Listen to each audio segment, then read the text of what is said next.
Okay, guys, I'm here to give my review of this week's Monday Night Raw for August the 29th, 2016.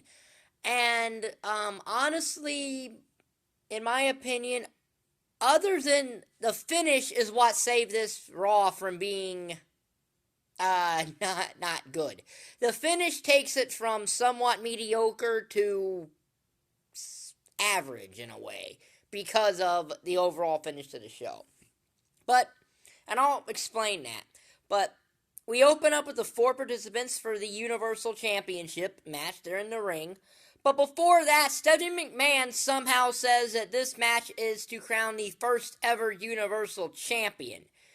So have the WWE just decided to ignore Finn Balor because he got injured all of a sudden? And somebody does this twice. I don't get that. Uh, Three of them cut a promo. They asked Roman Reigns about stuff, and all Roman Reigns does is punch Kevin Owens in the face. See, this is what you've always needed to do with Roman Reigns. Just make him be the strong, silent guy who lets his actions do the talking.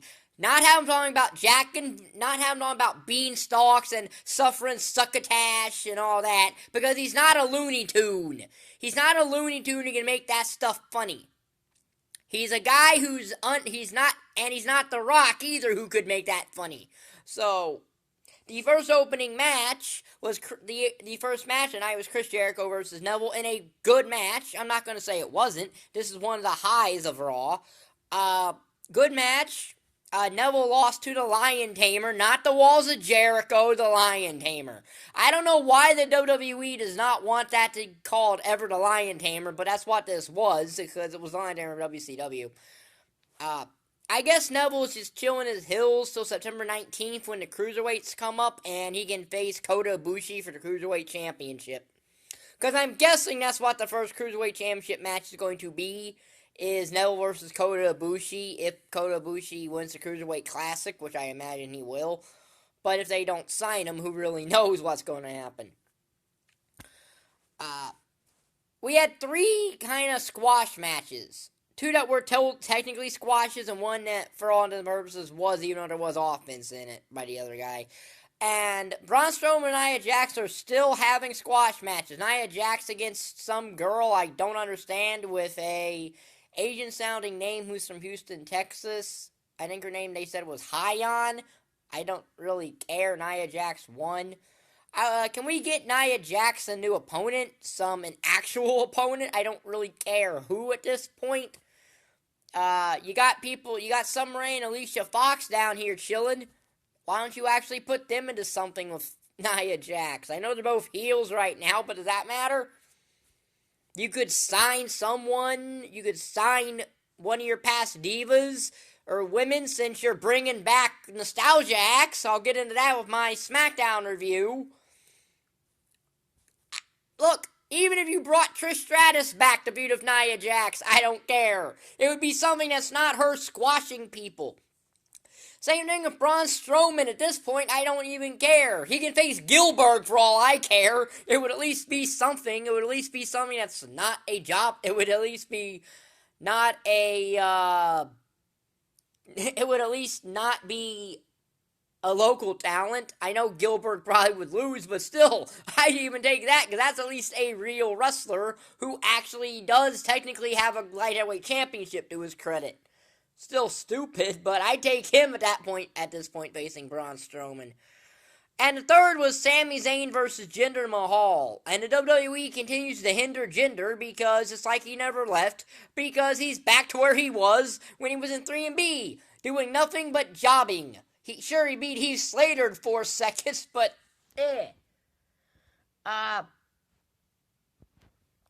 we had Gallows and Anderson, who are not doctors anymore, but they are now in the retirement home industry and using anagrams to spell old farts. That spell old fart. And with their nurse Dana Brooke. Now, I don't even know where this is going with Dana Brooke, but for Raw, it led to a 6-person tag match, which was one of the highlights of Raw.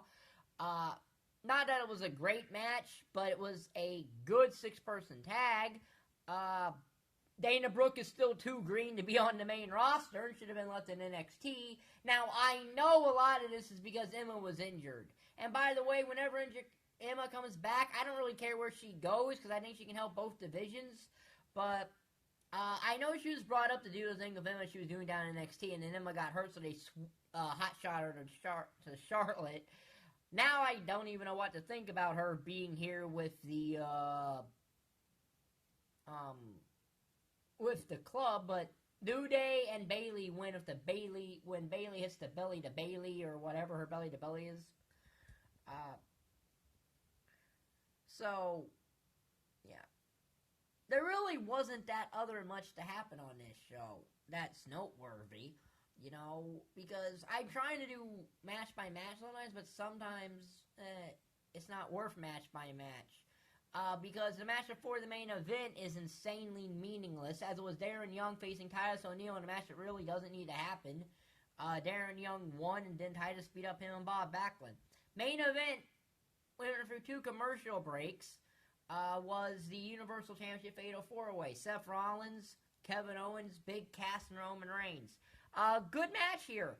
The best highlight of Raw in a Fatal 4-Way elimination match. Cass looked good. He handled himself really well against 3 guys who are clearly going to be in the upper tier main event of Raw, to where you could break Big Cass off periodically, maybe into a few main events here, and he wouldn't look out of place. He didn't get beat with an actual finisher either. He got beat with a Kevin Owens frog splash. So he was eliminated. It left Rollins, Reigns, and Owens.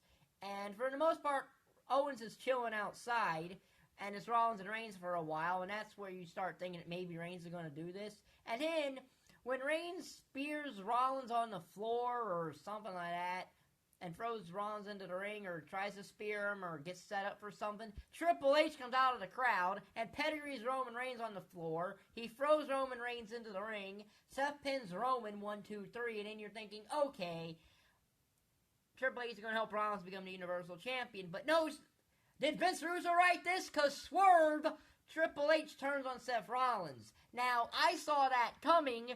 I kind of saw that coming, but I don't think a lot of people did.